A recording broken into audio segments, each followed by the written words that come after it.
Vice ganda hinamon si MTRCB Lala Soto sa Gandang Gabi Vice.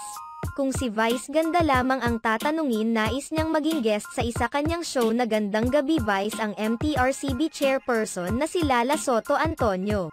Isiniwalat ito ni Vice ganda sa kanyang tweet bilang sagot sa isang netizen na nagtatanong kung sakaling makabalik ang kanyang show na Gandang Gabi Vice, sino ang kanyang magiging unang guest.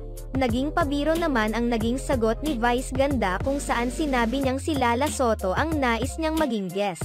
Sa kabilang banda, nagpapasalamat naman si Vice ganda sa kanyang mga fans na hanggang ngayon ay hindi pa rin nakakalimot sa kanyang show.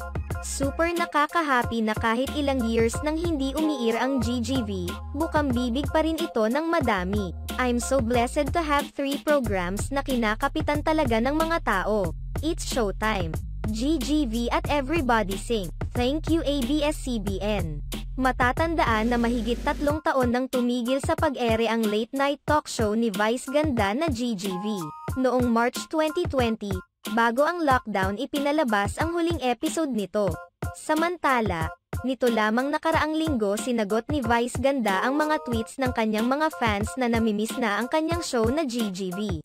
Tila pinapahiwatig ni Vice ganda na may posibilidad talaga na ibalik ng ABS-CBN ang nasabing show dahil na rin sa demand ng mga manonood. Gayunpaman, ipinahayag din ni Vice ganda na sa ngayon ay hindi pa talaga maaring ibalik ang GGV dahil hindi nakakayanin pa ng kanyang oras ang 3 programa. Isa pa sa naging dahilan ni Vice ganda ay ang paulit-ulit na guest ng GGV. Subalit ngayon na uso na ang mga collabs, maaari na umano niyang bigyan ng konsiderasyon ang pagbabalik ng show.